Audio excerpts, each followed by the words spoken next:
Your wife's been dead for years, darling. Time to modernize and join the real world. That's what Cordelia Whitmore sneered as her bulldozers roared in at dawn. No warning, no permission, carving an $80,000 concrete bike path right through my active cattle pasture. Diesel smoke thick, tracks crushing the grass my 30 prize black Angus need to survive. These cows are part of our family here on the farm. They help us make the milk that goes into your favorite flashing cheese fake and yogurt. easement papers while filming me. Your cows can graze elsewhere, sweetie.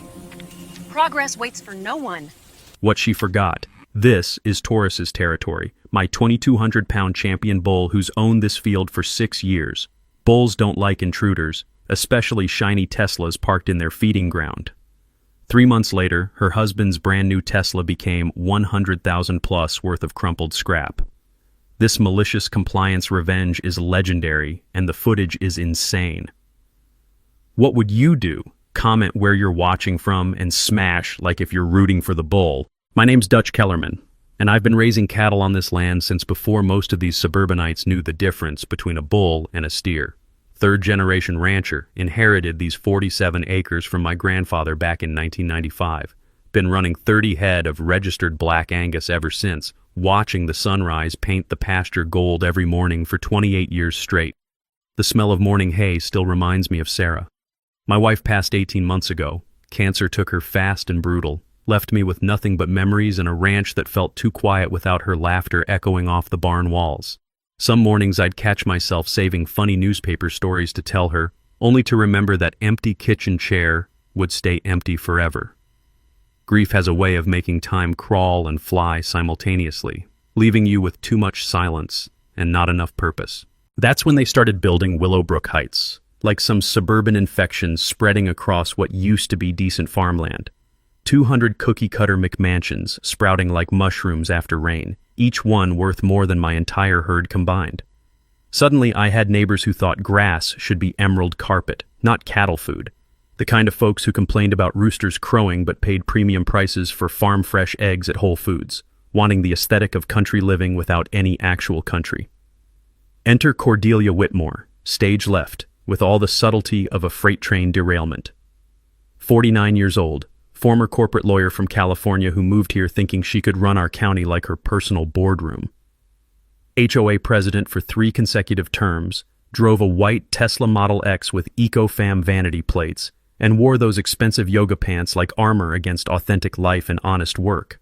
The woman treated every neighborhood dispute like a hostile corporate takeover, complete with PowerPoint presentations and legal threats typed in Comic Sans font, because nothing says, "I'm reasonable," like threatening your neighbors with lawsuits in playful typography. She'd moved from Silicon Valley when her husband Brad landed some high-paying tech executive position, bringing that uniquely Californian passive-aggressive communication style that turned simple conversations into email chains longer than my property deed. First came the noise complaints about my cattle lowing at dawn. Apparently, Black Angus don't respect suburban sleep schedules or understand modern concepts like quiet hours. Then the certified letters about agricultural odors affecting property values, because heaven forbid anyone smell actual farm life in what used to be farm country. Legal threats arrived every Tuesday like unwelcome clockwork, always CCing her attorney, always demanding I relocate my livestock operation somewhere more appropriate for modern community standards. Here's what most people don't know about property easements. They require explicit written landowner consent for any recreational use, and historical emergency access rights can't legally be converted to bike paths without proper documentation and approval. Translation: just because some dusty old document mentions your property doesn't mean anyone can build whatever they want, wherever they want. But Cordelia had discovered something interesting buried in the county records. A 1960s recreational easement that supposedly ran right through my main pasture. The same pasture where Taurus, my 2,200-pound prize bull and undisputed king of the herd, had established his territorial kingdom over 6 years of dominance. That bull had claimed that exact spot as his personal dining room and didn't just dislike sharing. He'd charge anything that moved wrong in his space. I'd seen him chase off delivery trucks that honked their horns near his fence line. The real injustice came on a cold Tuesday morning in October when I walked outside to find surveyors already marking trees for Cordelia's planned $80,000 bike path construction, spray painting bright orange X's on oak trees older than her entire bloodline. No phone call, no permission request, no courtesy visit, just confident trespassing with blueprints showing concrete cutting straight through Taurus's territory. "Excuse me, this is private land," I called out, my breath forming clouds in the crisp morning air. The head surveyor barely glanced up. "HOA infrastructure project, sir. We have proper documentation." That's when I spotted her. Cordelia standing by my fence line filming everything, her satisfied smile saying she'd finally found my weakness. What she didn't know was that 30 years of animal husbandry had taught me something valuable. With enough patience and the right conditioning, you can train almost any behavior into livestock. Within 48 hours of the surveyor incident, Cordelia had escalated from trespassing to full legal warfare. A thick manila envelope arrived via certified mail, return receipt requested. The kind of official intimidation that screams, "I have lawyers and you're about to get crushed." Inside sat a cease and desist order claiming I was unlawfully interfering with approved municipal infrastructure development. Apparently, my crime was asking trespassers to leave my own property. The letterhead belonged to Marcus Webb, attorney at law, whose office address traced to a strip mall between a nail salon and a payday loan shop. Always a confidence-inspiring sign when your opponent's legal representation operates next to businesses advertising in neon. But Cordelia wasn't stopping at paper threats. She'd filed formal complaints with the county claiming my aggressive cattle posed immediate public safety risks near the planned bike path route. According to her sworn statements, Taurus had menaced and threatened innocent joggers through the fence line, conveniently forgetting to mention those joggers were actually her hired surveyors, trespassing on clearly posted private property while carrying surveying equipment. The smell of fresh legal ink mixed with my morning coffee created a bitter cocktail as I read her escalating demands. Immediate relocation of all cattle from the designated recreational corridor, or face municipal enforcement action and potential seizure. Translation: move your animals voluntarily or we'll move them for you, probably to the nearest auction house. Her attorney had also threatened criminal charges for obstruction of public works if I continued harassing municipal contractors. Apparently, standing on my own land and asking questions constituted harassment in Cordelia's legal universe. That's when I decided to fight back with something Cordelia hadn't expected from a simple cattle rancher: actual legal knowledge and professional representation.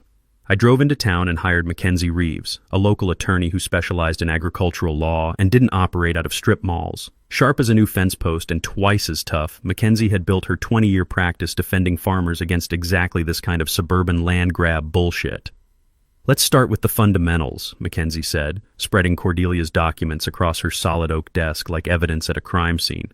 "Show me this miraculous easement they're claiming gives them authority over your property." What we discovered during our initial investigation made my blood pressure spike, and Mackenzie's eyes light up like Christmas morning. The 1960s document Cordelia was waving around like a magic wand specified emergency vehicle access only: fire trucks, ambulances, police vehicles during emergencies. Recreational use wasn't mentioned anywhere in the original county filing, and more importantly, converting emergency access rights to public recreational use required completely new documentation, environmental impact studies, and verified written landowner consent. Cordelia had forged my signature on the recreational use consent forms. "Well," Mackenzie said, holding the fraudulent document up to her office light, "this is either the worst forgery I've encountered in 20 years of practice, or you've suddenly developed a severe case of dyslexia that affects only your signature and makes you spell your own name wrong. Emergency access easements are legally distinct from recreational easements under state property law, and any conversion between the two categories requires new environmental assessments, public hearings, and verified landowner consent with notarized signatures. Bottom line, you can't just decide some old ambulance route is now a public bike path without following proper legal procedures and obtaining legitimate permissions." But Mackenzie's deeper investigation revealed something that made this conflict personal rather than just legal. Cordelia's California law license had been suspended 3 years ago for ethics violations involving forged client signatures and misappropriated escrow funds. She'd been practicing law in Texas without proper state authorization, making every legal document she'd filed worth less than the paper it was printed on. Her threats carried all the legal authority of a grocery shopping list. While Mackenzie systematically built our legal defense and prepared countersuit documentation, I started my own parallel project back at the ranch. 30 years of raising cattle had taught me that animals respond remarkably well to consistent behavioral conditioning, and Taurus was considerably smarter than most people, including suburban HOA presidents, gave him credit for understanding.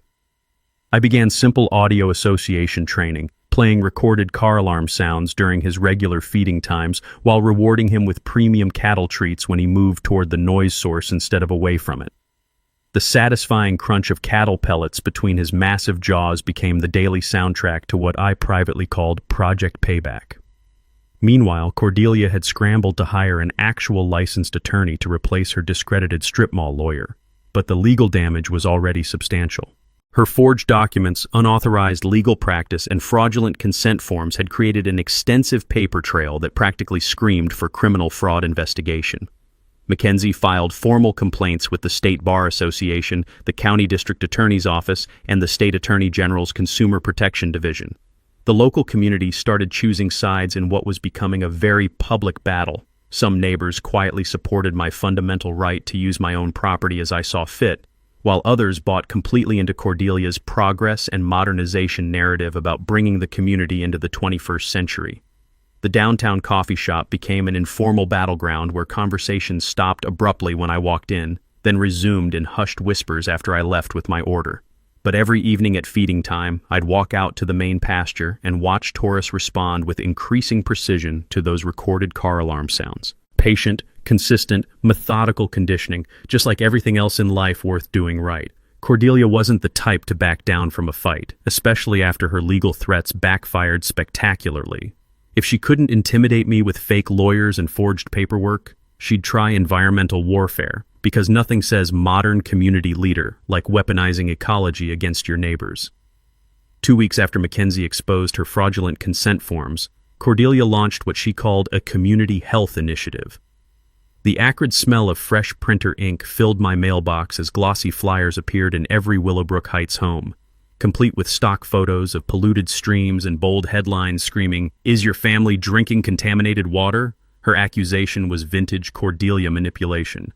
My cattle were contaminating the creek water with dangerous agricultural runoff, creating potential health hazards for the entire subdivision. According to her emergency community bulletin, immediate livestock relocation was necessary to prevent a public health crisis. She'd hired Dr. Richard Pemberton, environmental consultant, who arrived Thursday morning in a white van with official-looking green lettering. The man wore a pristine lab coat and carried scientific-appearing equipment, taking water samples upstream and downstream from my property, while Cordelia filmed everything for her social media documentation campaign. 30 years of contamination, she announced to her phone camera, standing beside the creek where my cattle had been drinking safely for decades. This community deserves better than living downstream from agricultural pollution. The metallic taste of outrage flooded my mouth when I read Pemberton's preliminary report. According to his laboratory analysis, dangerous levels of E. coli bacteria were present in creek water directly below my cattle operation, posing immediate public health risks requiring emergency livestock relocation for community safety. But Mackenzie had taught me to verify everything Cordelia presented as scientific fact. A basic internet search revealed Dr. Pemberton's environmental consulting business was registered to a suburban ranch house, and his certified laboratory was actually his spare bedroom, converted with equipment ordered from Amazon. More damaging to Cordelia's credibility, Richard Pemberton was actually Richard Whitmore, her brother-in-law who'd changed his surname after bankruptcy proceedings and a restraining order back in California. His impressive environmental credentials consisted of a bachelor's degree in business administration and exactly zero scientific training. Meanwhile, I'd contacted the legitimate EPA regional office requesting certified water quality testing from actual laboratories. The results told a completely different story. My rotational grazing practices were actually improving creek water quality through natural grass filtration systems, while the HOA's excessive chemical fertilizer applications on their manicured lawns were creating measurable pollution problems downstream from their decorative pond. Prior appropriation law follows first in time, first in right principles, meaning senior water users can legally demand junior users stop diversions during drought conditions, and cannot be forced to relocate based on fabricated environmental claims from junior water rights holders. Translation: my grandfather's 1952 water rights legally supersede any subdivision built 70 years later. The community response split predictably along ideological lines. Some residents bought Cordelia's environmental scare tactics completely, demanding immediate action against the contaminating cattle operation. Others quietly expressed support for my property rights, including Vernon Jacobson, a retired civil engineer who'd moved to Willowbrook Heights specifically because he wanted to live near working agricultural operations. "Son," Vernon said, approaching me discreetly at the hardware store, "I've run my own water quality tests using actual scientific methods. Cordelia's numbers are complete fabrications, and some of us know it." While Mackenzie systematically dismantled Cordelia's environmental fraud case, I continued perfecting Taurus's behavioral conditioning program. The bull now responded with remarkable precision to specific car alarm frequencies, particularly the high-pitched luxury vehicle alarms used by Tesla and BMW security systems. Feeding him premium molasses treats while playing these recorded sounds had created a powerful conditioned response. He'd actually moved toward luxury car alarms expecting food rewards. The sweet smell of molasses mixed with evening hay had become my favorite aroma, representing daily progress toward eventual justice. That weekend brought vindication when the local newspaper published an investigative exposé revealing Dr. Pemberton's fake credentials and family connection to Cordelia. The reporter had contacted legitimate environmental scientists who laughed at the obviously fabricated test results and explained how properly managed cattle operations actually improve riparian ecosystem health. Cordelia's environmental warfare had backfired spectacularly, but it revealed her increasing desperation and willingness to involve family members in criminal fraud.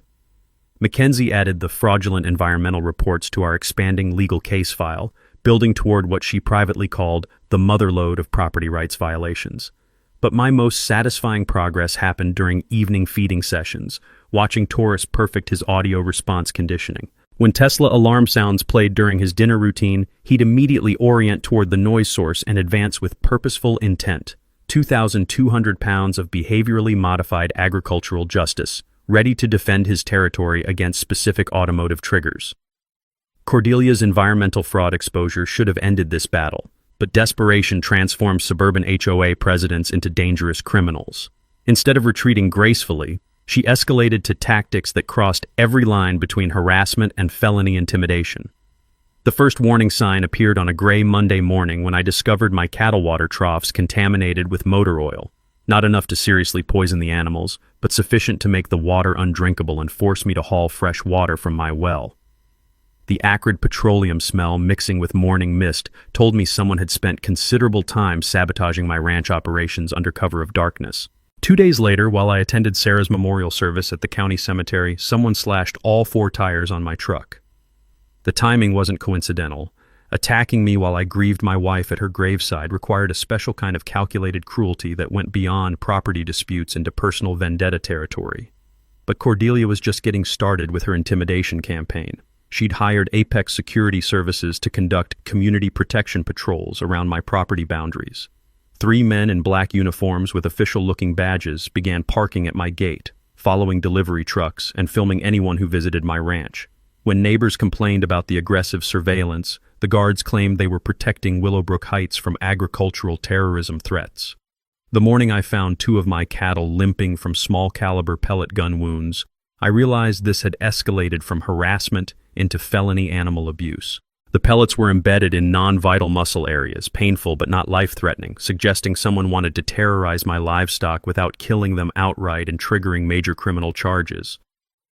That's when Mackenzie and I decided to investigate Apex Security Services with the thoroughness they clearly hadn't expected.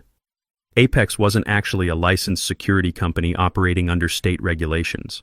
The business registration traced to a mail forwarding service, and the 3 intimidating security professionals were actually convicted felons recruited through Craigslist advertisements using untraceable email accounts.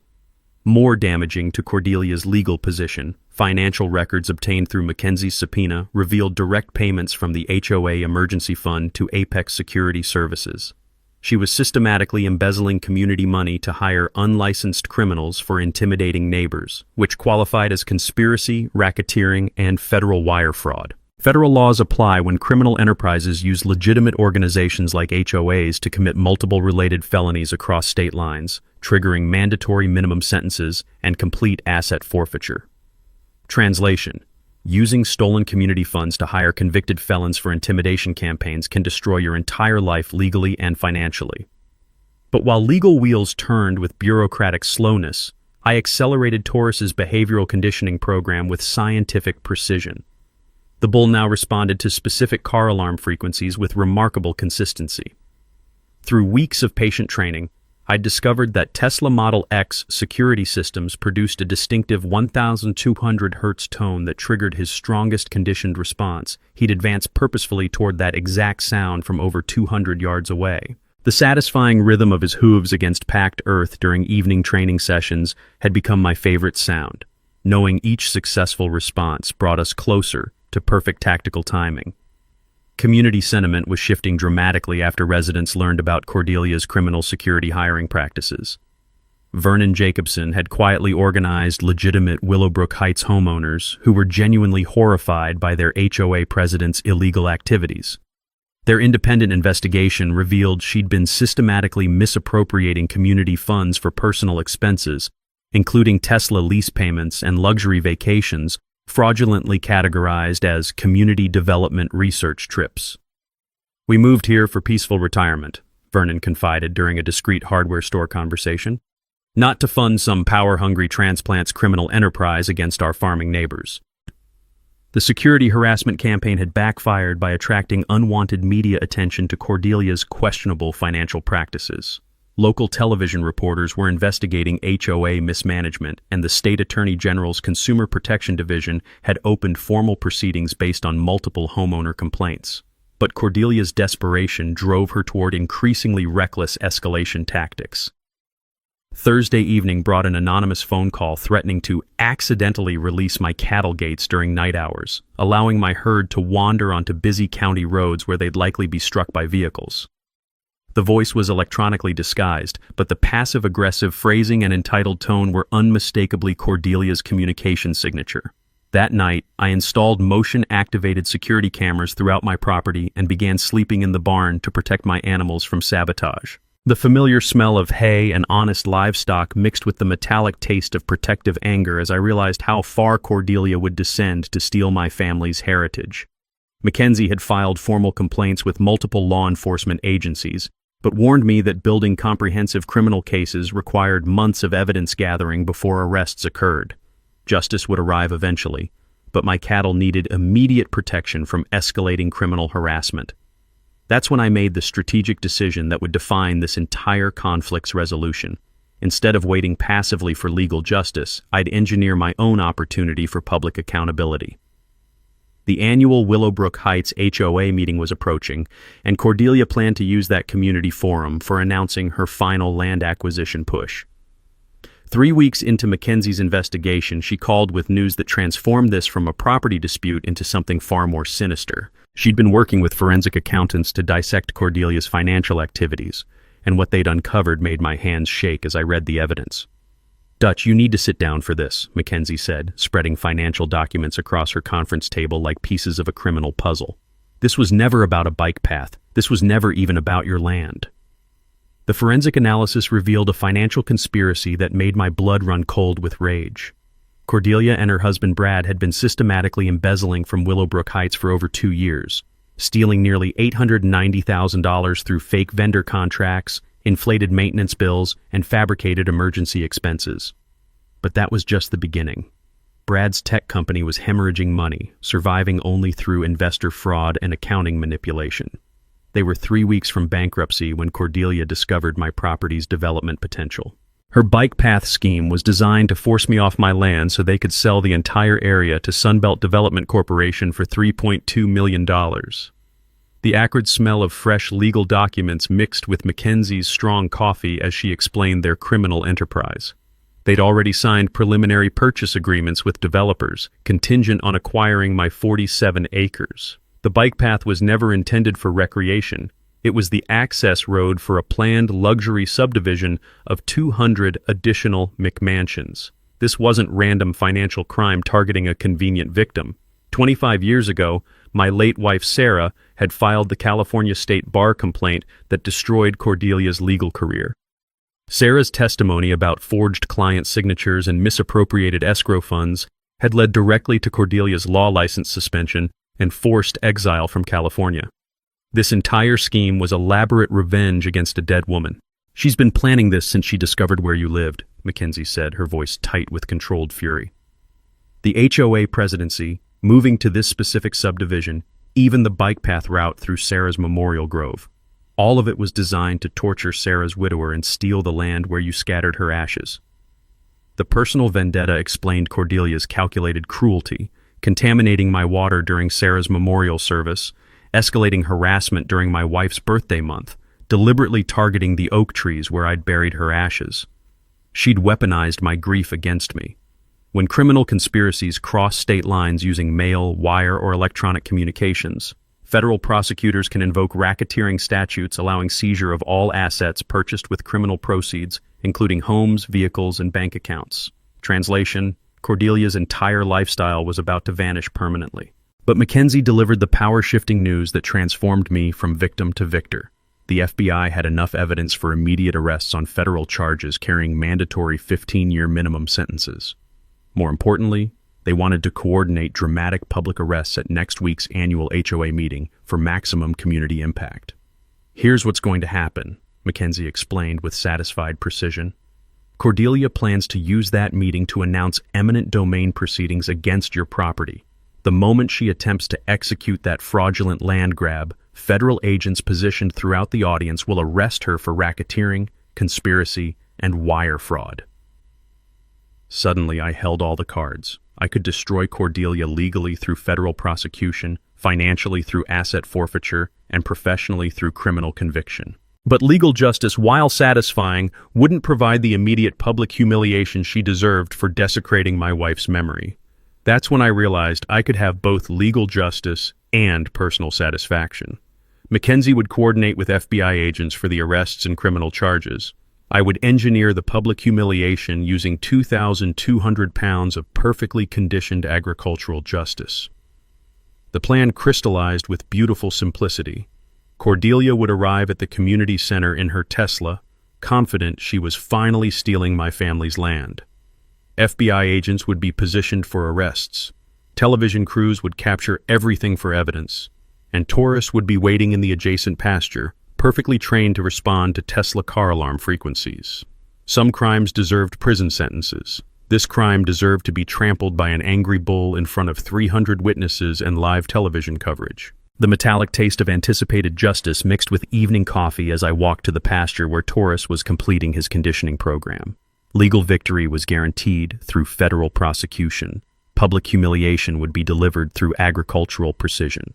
Cordelia wanted to destroy Sarah's memory and steal our family legacy. Instead, she was about to become a viral video featuring the most expensive lesson in property rights that Texas had ever witnessed. With the FBI coordination locked in and Cordelia's criminal exposure guaranteed, I had 1 week to orchestrate the most satisfying piece of agricultural justice in Texas history. This required precision timing, perfect animal conditioning, and coordination between federal law enforcement and one very intelligent bull. Mackenzie handled the legal choreography with surgical precision. She'd arranged for Special Agent Martinez to position undercover agents throughout the community center audience, with sealed arrest warrants ready the moment Cordelia attempted her fraudulent land seizure announcement. Local media would attend what they'd been told was a major HOA transparency story, ensuring maximum documentation of her spectacular downfall. But my operation required different expertise: animal behavioral psychology and automotive acoustics engineering.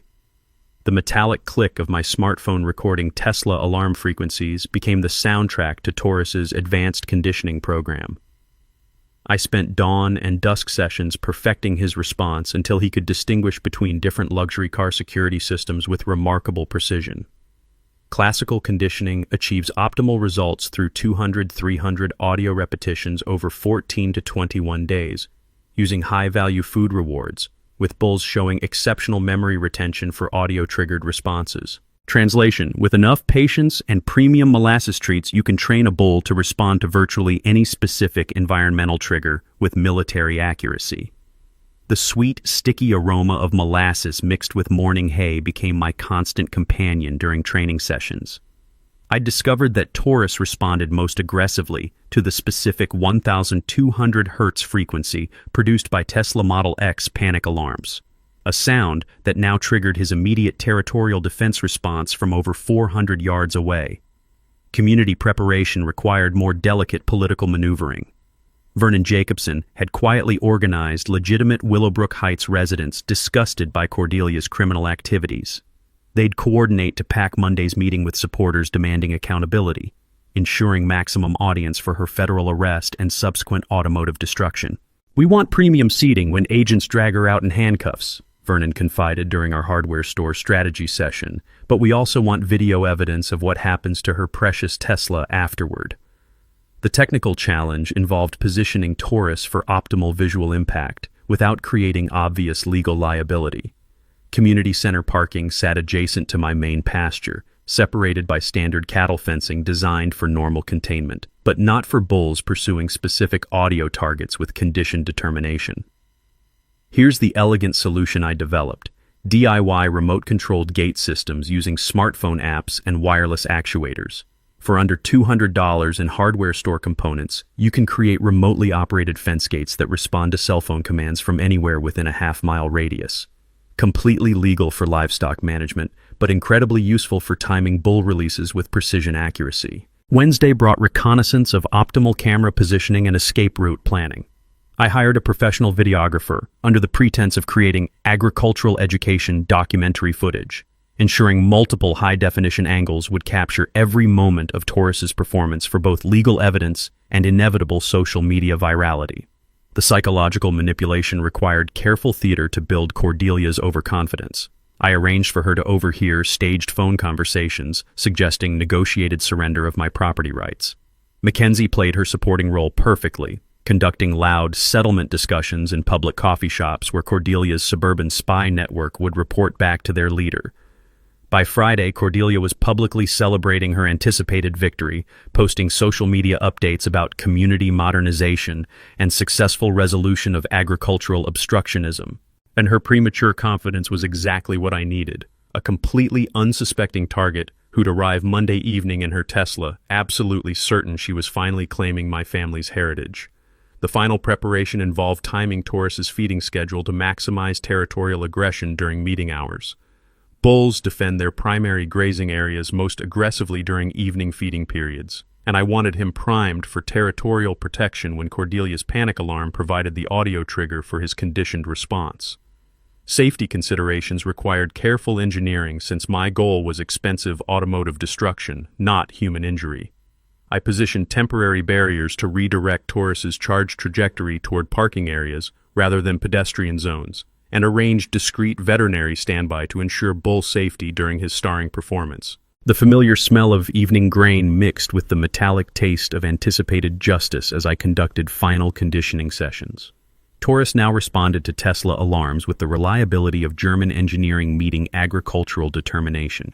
2,200 pounds of behaviorally modified livestock, ready to deliver expensive lessons about respecting Texas property rights. Saturday's dress rehearsal went perfectly. Smartphone gate controls worked flawlessly, Taurus responded to recorded Tesla alarms with impressive consistency, and emergency containment protocols functioned exactly as designed. Sunday evening, I sat on my porch reviewing the operational timeline while watching Taurus graze peacefully in his territory. Federal agents would deliver criminal justice through arrests and prosecution. My bull would provide personal justice through spectacular automotive destruction. Cordelia would discover that some educational experiences require very expensive tuition payments. Monday's HOA meeting would combine federal law enforcement with precision agriculture, creating the kind of viral content that agricultural rights advocates would celebrate for generations. With federal agents positioning for Monday's arrests and Taurus perfecting his automotive destruction skills, I expected Cordelia to maintain her overconfident facade through the weekend. Instead, Something spooked her into a final, desperate gambit that revealed just how dangerous cornered criminals become. Saturday morning brought the first sign of escalation when I discovered professional-grade surveillance equipment mounted on telephone poles overlooking my property. Not the amateur spy cameras Cordelia had used before. These were military specification devices with night vision and audio recording capabilities that someone had installed under cover of darkness. The acrid smell of electronic components mixed with morning coffee as I examined the sophisticated gear. This wasn't HOA president harassment anymore. This was federal-level surveillance suggesting Cordelia had connected with serious criminal elements willing to provide advanced equipment for her final push. Mackenzie's weekend phone call confirmed my suspicions about the escalation. "Dutch, we've got a problem. Cordelia just hired Blackstone Consulting Services for emergency security assessment of your property. Blackstone isn't a legitimate consulting company. They're private military contractors who specialize in intimidation and evidence destruction." Blackstone was actually a front company operated by Brad's former Silicon Valley business partners, who were facing their own federal fraud investigations and needed Cordelia's land deal to succeed for their financial survival. This wasn't just about revenge against my dead wife anymore. Multiple criminal enterprises were coordinating to steal my family's property. Sunday afternoon brought confirmation of their criminal escalation when 3 black SUVs with tinted windows began conducting security patrols around Willowbrook Heights. The vehicles contained armed men wearing tactical gear who claimed they were protecting the community from domestic terrorism threats posed by my agricultural operation. But their real purpose became clear Sunday evening when they attempted something that crossed every legal line: breaking into my barn to plant evidence that would justify emergency seizure of my property. My motion-activated cameras captured everything as masked figures tried to hide explosive materials and weapons-grade chemicals among my farming equipment. Federal law enforcement considers planted evidence a separate felony charge that adds automatic 10-year sentences to existing criminal charges, with mandatory asset forfeiture for anyone involved in the conspiracy. Translation: trying to frame farmers for terrorism charges guarantees you'll spend decades in federal prison. The evidence-planting attempt backfired spectacularly when my security system triggered silent alarms that alerted both local police and FBI surveillance teams. Agent Martinez arrived within 20 minutes to arrest 2 Blackstone operatives in possession of illegal explosives and fraudulent federal identification documents. What they didn't expect was discovering that I'd been recording everything through hidden cameras installed throughout my property during the past week's preparation.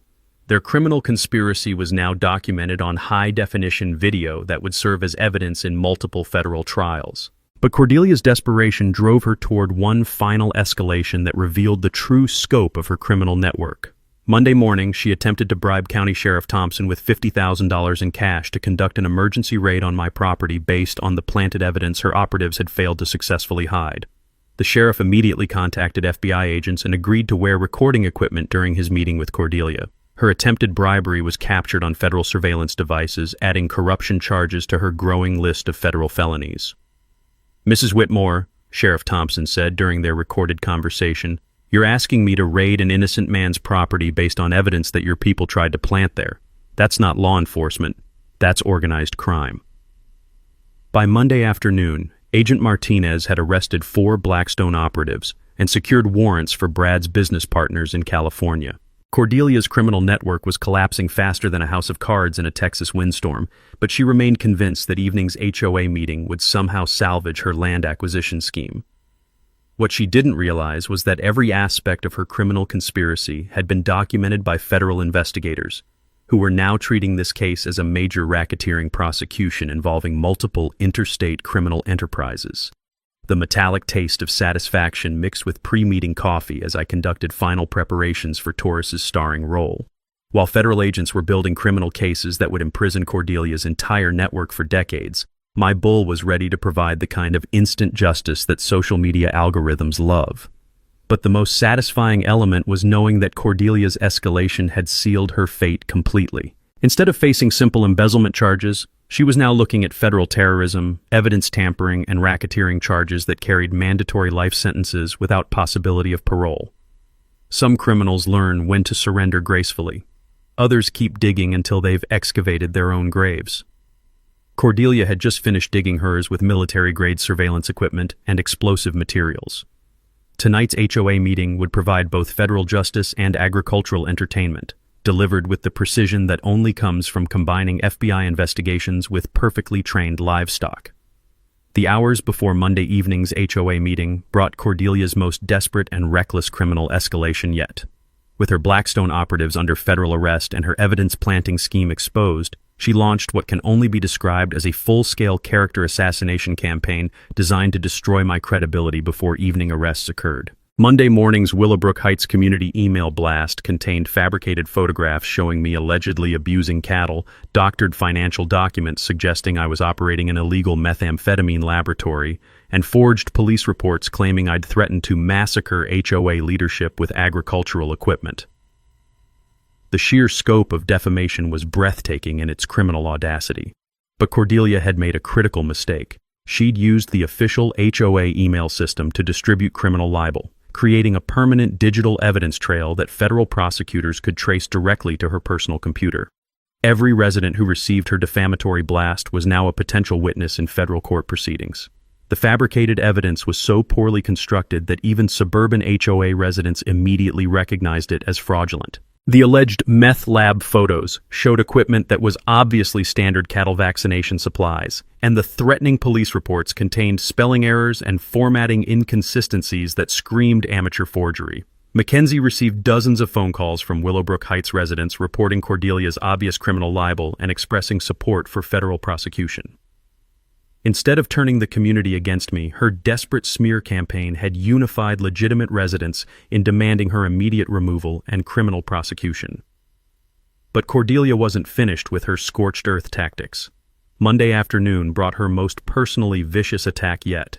She hired actors to pose as grieving family members, claiming my wife Sarah had been a secret drug addict whose cancer treatment was actually cover for illegal pharmaceutical trafficking. The cruelty of using my deceased wife as ammunition in her criminal schemes crossed every line of human decency. The bitter taste of rage mixed with afternoon coffee as I read her social media posts suggesting Sarah's memorial oak grove was actually a burial site for drug money and criminal evidence. Attacking a dead woman's memory revealed Cordelia's complete moral bankruptcy and guaranteed that her public humiliation would be particularly satisfying. Agent Martinez called Monday evening with updates that confirmed the scope of federal charges building against Cordelia's criminal network. Dutch, we're looking at the most comprehensive RICO prosecution in this district's history. She's facing 47 separate federal felony charges across 6 different criminal statutes, with mandatory life imprisonment if convicted on even half of them. The federal investigation had also revealed the true extent of her financial crimes. Brad's tech company had been laundering money for cryptocurrency scammers, using HOA funds to purchase digital assets that were then sold to fund their land acquisition scheme. The FBI's Financial Crimes Unit estimated they'd stolen over $2.3 million from multiple sources to finance their criminal enterprise. But the most damaging revelation was discovering that Cordelia had been coordinating with organized crime elements in California who were planning to use my property as a distribution hub for interstate drug trafficking. Her bike path wasn't just access for luxury development, it was intended as a smuggling route for criminal cartels looking to establish Texas operations. When criminal enterprises involve multiple felonies across state lines with interstate commerce implications, federal prosecutors can invoke enhanced sentencing guidelines that eliminate parole eligibility and require asset forfeiture of all property purchased with criminal proceeds. Translation: Cordelia would lose everything she owned and spend the rest of her life in federal prison. As evening approached and community center parking filled with residents attending the annual HOA meeting, I conducted final preparations for Taurus's performance. The bull was positioned in optimal grazing location. My smartphone-controlled gate system was armed and ready, and professional cameras were discreetly positioned for maximum documentation. The sweet evening air carried the scent of approaching justice as I watched Cordelia's white Tesla arrive precisely where I'd predicted she would park, directly adjacent to the weakened fence section where Taurus could achieve maximum visual impact during his automotive destruction demonstration. But the most satisfying element was knowing that federal agents positioned throughout the community center audience were ready to arrest her the moment she attempted to announce her fraudulent land seizure. Her criminal network had been completely penetrated by FBI surveillance, and every aspect of her conspiracy was documented with evidence that would guarantee conviction. Vernon Jacobson had coordinated legitimate residents to pack the meeting with witnesses demanding accountability, ensuring maximum audience for both her federal arrest and subsequent automotive education courtesy of one very well-trained bull. The metallic taste of anticipated vindication mixed with pre-meeting adrenaline as I walked toward the community center. Legal justice would be served through federal prosecution and life imprisonment. Personal justice would be delivered through expensive German automotive destruction, captured on high-definition video for viral social media distribution. Cordelia had spent months terrorizing a grieving widower and desecrating my wife's memory for financial gain. Tonight she would learn that some lessons require very expensive tuition payments, measured in Tesla repair bills and federal prison sentences. The Willowbrook Heights Community Center had never seen anything like Monday evening's crowd.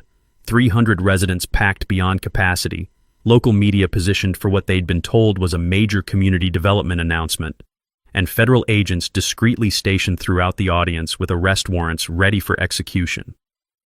Cordelia arrived fashionably late in her white Tesla Model X, parking exactly where I'd predicted, directly adjacent to the fence section separating the community center from Taurus's evening grazing area. The satisfied smile on her face suggested complete confidence that she was about to announce successful acquisition of my family's property through legal intimidation and criminal fraud.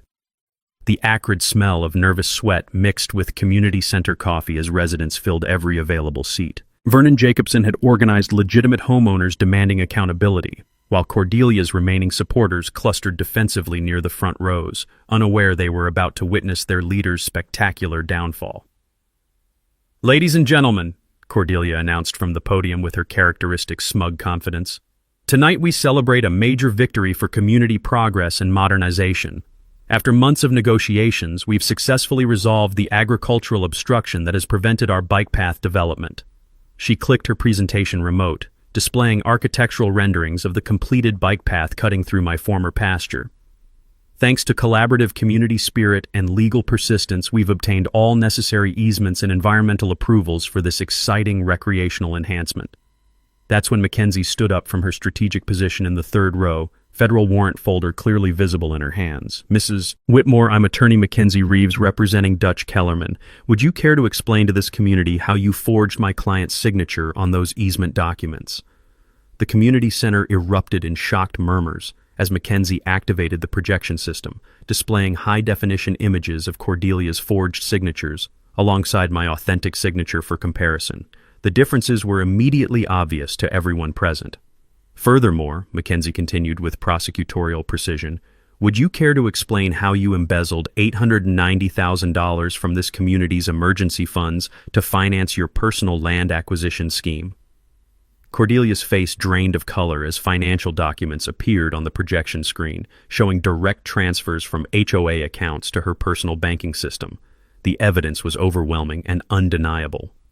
"These are fabricated lies," Cordelia screamed, her composure finally cracking under public exposure. "This is a conspiracy between a grieving widower and a corrupt attorney trying to obstruct community development." That's when Special Agent Martinez stepped forward from his position near the rear exit, FBI credentials clearly displayed. "Mrs. Cordelia Whitmore, you're under arrest for federal racketeering, mail fraud, wire fraud, conspiracy, and attempted bribery of law enforcement officials." The community center exploded into chaos as residents realized they were witnessing live federal arrests of their HOA president.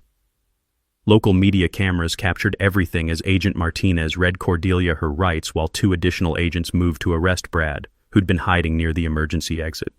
But Cordelia's desperation drove her toward one final mistake that would provide the viral moment this story deserved. Instead of surrendering gracefully to federal custody, she bolted toward the exit, screaming about persecution and conspiracies while frantically pressing her Tesla's panic button to call for help. The distinctive 1,200 Hz Tesla alarm echoed across the parking lot, immediately triggering Taurus's conditioned response from his grazing position 400 yards away. I discreetly activated my smartphone gate controls, releasing the perfectly trained bull for his starring performance. What happened next became instant legend in Texas agricultural circles. Taurus charged through the weakened fence section with the determination of 2,200 pounds of behaviorally conditioned justice, heading directly toward the source of his audio trigger.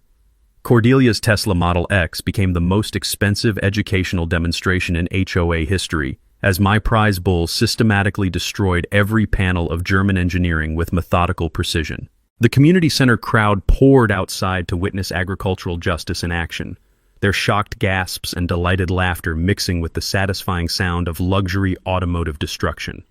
Local media captured every moment of Taurus's performance, creating the viral content that would make this story legendary. "Ma'am," Agent Martinez said to the screaming Cordelia as her $90,000 Tesla became scrap metal, "your insurance doesn't cover acts of livestock justice." The mic drop moment came when I walked calmly to the destroyed vehicle, handed Cordelia the federal civil lawsuit papers, and delivered my prepared line. "Progress waits for no bull, sweetie." The crowd erupted in applause as federal agents led Cordelia and Brad toward custody vehicles, while Taurus stood proudly beside his automotive conquest, methodically chewing cattle treats I'd thrown to reward his perfect performance. 6 months after Taurus's viral performance made international headlines, justice had been served with both federal precision and agricultural satisfaction. Cordelia received 7 years in federal prison plus $1.2 million in restitution payments, while Brad got 5 years for conspiracy and financial fraud. Their criminal network collapsed completely, with 4 additional co-conspirators receiving sentences ranging from 3 to 12 years. The federal asset forfeiture process had been particularly satisfying to watch. Cordelia's Tesla, what remained after Taurus's educational demonstration, was seized as evidence, along with their McMansion, Brad's luxury vehicles, and every penny they'd stolen from community funds. The HOA residents recovered their embezzled money with federal interest penalties, while I received substantial settlement payments from multiple civil lawsuits. But the legal victories were just the beginning of this story's positive transformation. The new Willowbrook Heights HOA board, elected after emergency community meetings, implemented what they called the Good Neighbor Charter, a set of policies prioritizing cooperation over litigation and requiring supermajority votes for any major property actions. Vernon Jacobson became president, bringing his engineering expertise and common-sense approach to community management. The bike path project was completed exactly as originally planned, but with important modifications. It carefully routed around my property boundaries with proper easements I'd voluntarily granted, included educational signage about agricultural heritage, and featured a memorial bench overlooking my pasture where visitors could observe cattle operations while enjoying recreational cycling.